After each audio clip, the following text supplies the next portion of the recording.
Welcome to Looking at the Markets with David Modell. Today, my very special guest is Mr. Bill Gunderson. Mr. Gunderson is a wealth manager, syndicated financial talk show host, and author of The Best Stocks Now, one of the top 10 best-selling financial apps in the world. Available at gundersoncapital.com. Link is in the description of this video. He is a frequent guest on local and national media, including CNBC, Fox Business, Fox News, Bloomberg, Barron's, and Forbes, among others. His wealth management business caters to high net worth clients all over the world. So thank you for joining me, Mr. Gunderson, on Looking at the Markets today. Oh, well, you're welcome. Happy to be here. Yeah, I appreciate your time, sir. So why don't we start at the beginning? How did you first get involved in finance and investing? Oh, I've always been a number cruncher by heart. I spent time as a CFO of an advertising company, and when we sold the business, I moved on. I got into this industry 20 years ago, and I've always enjoyed it very much. And it's the ultimate number crunching game, in my opinion. Absolutely, yeah. Well, I'm glad you went into that instead of, accounting or something like that. This seems a lot more fascinating to me. So now if we can move on to your excellent radio program, which I love to check out. It is Best Stocks Now, the radio program. Now you recently noted that gold has broken through 1,300. And you also mentioned stock ticker IAG. Are you still bullish on IAG and on gold in general? I'm not much of a gold bug at all. I'm more of a something I can sink my teeth into. I love stocks that are really growing fast with great earnings, and that still makes sense from a valuation point of view. But having said that, I mean, with North Korea flinging missiles around here recently, that's one of the big reasons why you've seen gold finally break through the $1,300 area.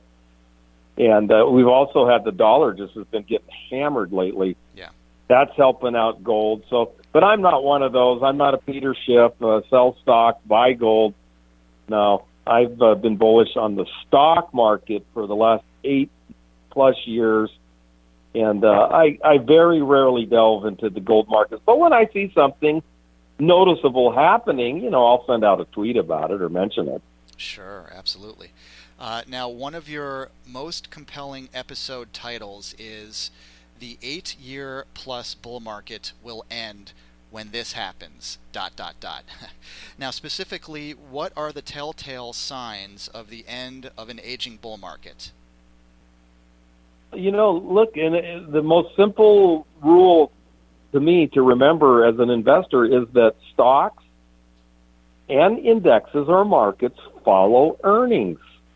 And earnings of the U.S., the S&P 500 companies have been growing since 2009. And they're expected to continue to grow 10% this year, another 10% next year. When the economy finally starts to slow down, and right now we don't see any sign of that, and when earnings finally peak and expectations start to be lower, then we're nearing the end of this current cycle, which began back in March of 2009. So it's all about earnings, not only for the market, but also for individual companies. So I follow the earnings. I gotcha. All right. Sounds like a bullish outlook, at least right now. I'm a big fan of the Best Stocks Now app. I love a good app, especially a financial app, and yours has really been a bestseller. How can people get the Best Stocks Now app? Well, most these days it seems that more and more people are using the web-based version instead of having it on their iPhone or their Android. You can download it from there. But if you just go to beststocksnowapp.com, I currently have about 4,600 stocks, mutual funds, and ETFs, mostly stocks, that are ranked on a daily basis. And I try to focus on the top 200 or 300 daily as far as new candidates to add to my portfolios or interesting funds and things like that. Mediocrity, and the market is full of mediocrity. Look under the rocks and try to expose the nuggets and leave the rocks and the gravel behind. Absolutely. So it sounds like your app does a lot of the work, so we don't have to, and we don't have to sift through all the mediocrity to get to the good stuff. Yeah, I mean that. You're right. I mean that's the time-consuming part. I don't have time to go through 4,600 stocks daily. So, these trends also remain in place for quite some time. So, the stocks that are leading right now, the top-ranked ones, they've been top-ranked for quite some time now, and I continue to ride them for all they're worth. The Applied Materials of the world, the Netflixes, Broadcom, companies like that, Facebook. I just told somebody here, I was talking to them, Facebook continues to be one of my favorite stocks. Sure. We're starting to see a few of the Houston-related stocks show up, rising up in the ranks.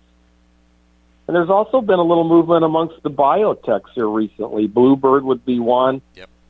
There's been some deals made here recently in the biotech sector. The biotech sector was absolutely on fire today. Oh, yeah. But it has not been a very good performing sector, however, since 2013. Correct. Now, there's another sector I wanted to talk about, which is you once indicated, and tell me if I'm right, that you tend to avoid energy stocks as well as the auto sector. Why would you avoid those two sectors in particular? Well, I love the energy stocks when oil prices are rising and their earnings are rising. Right. But I got out of all oil exposure quite some time ago when oil prices started to tumble. It's an uphill battle right now for the energy stocks. OPEC used to control the price of oil a little more than they do now. Now, if they cut production, we're able to ramp up production here in America with all of our exposure to oil and energy. So it's hard for them to manipulate the price of oil, and the supply is there, and the demand is about equal to it right now, and in the $45 to $50 range for oil. So that may be a good environment for consumers and for refiners. But if you're a company getting oil out of the ground, that's not exactly a very good environment for growth. And in the auto stocks, well, I like growth. I like the sectors where there's growth. And so far this year, it's mostly been centered in the technology stocks and the healthcare stocks. That's where the real growth is. Sure. Auto stocks. I own Geely Automotive out of China, which also owns Volvo. And Volvo announced recently that they're going all electric, which would be a major competitor to Tesla. And Geely is a heck of a lot cheaper than Tesla is when it comes to price to sales, price to earnings, price to cash flow, etc. Are you a Teslarian, as they say, or not? I'm not. You know what? It's just, I know it has its followers, and it's like Bitcoin, and it's like Amazon, and you have the whole, Chipotle had its disciples, Apple has its disciples. I am not a Tesla disciple. I think Elon Musk is a terrific salesperson. Maybe he's the P.T. Barnum of our day. I was looking at a SUV the other day, a Tesla, and said, about $125,000 for this SUV. And I don't know. I just can't see it myself. I can't see the company being worth more than Ford Motor Company. But, hey, those people that have invested in it, they've made good money. I just don't like the valuation. It doesn't meet my valuation criteria. Right. Gotcha. Wanted to talk about Gunderson Capital Management. What services are currently offered? And can you also tell us about the weekly free market newsletter? Well, I have a daily radio show that I've done for 20 years. It's a nationwide show called Best Stocks Now. And I manage money here. I have about 4 portfolios that I run. And I have clients from all over the country. obviously. And, you know, about half of my audience are do-it-yourselfers that like the tools that I use, the app. I have a weekly newsletter. I spend 10 hours on that newsletter. It's a market timing newsletter. I put out a buy signal on March 27th, 2009. That buy signal is still in place. I publish 4 portfolios every week in the newsletter. And if folks go to GundersonCapital.com, they can sign up for a trial to the newsletter. And then we keep sending them, you know, updates on the market until they cry uncle. Say, hey, no moss, you know. So I try to keep them from doing crazy things in the market on a daily basis. Well, I don't know if they're crazy, but you're doing a lot and you're working hard so that people can gain from your insights. And I've got it up here on GundersonCapital.com. If people want to listen in live, you go on from 7 a.m. to 8 a.m. Pacific time. And there are, you know, several radio stations here that are listed, AM radio stations, but they can also just go to GundersonCapital.com to listen to that, which I definitely recommend. Real quickly, I just wanted to ask about dividend yields. How important are dividend yields in your estimation of an investment? Well, if you're a growth investor, you really don't want to see a dividend yield. That means that the company has doesn't have anywhere else better to put their money than into dividends. So most of the growth stocks that I own, the Facebooks of the world, the Netflix of the world, they don't pay dividends because they're putting all of their money into growth. But having said that, I do run a dividend income portfolio. I don't like the bond market right now. I think over the next several years, the bond market's going to give very mediocre returns, if any. So therefore, I have a dividend portfolio with stocks like Lockheed and Boeing and Apple, where I think the average dividend yield is about 2.3%. But I'm more interested in the capital appreciation that's coming along with those stocks. As Boeing hits new highs, Lockheed hits new highs, Apple hit a new all-time high today. You know, the dividend to me is like an added plus. Whereas other people will look at the dividend first, I look at the growth first, and then the dividend is a nice plus along with that stock. Yeah. Growth first, dividends second. Yeah, it's a nice That's little. Me. Yeah. I mean, you know, it's a nice cherry on top of the sundae, the dividends, but you want growth first and foremost. Yep. And you actually led me to something I wanted to talk about. Since you mentioned Lockheed Martin, Boeing, is it too late to get in on defense stocks? I mean, is the possibility of political instability already baked into the pie? What do you think? No, I think the defense stocks still have a lot more upside potential. And in fact, Boeing is one of my favorite stocks in the entire market. They had a blowout quarter recently, and I revised my I like to do 5-year target prices on stocks, and I did a major revision upwards on the target price on Boeing. And, you know, I think it has about 70 to 80% upside potential over the next 4 to 5 years. Nice. If the economy can continue. So, no, that's still an area I like a lot.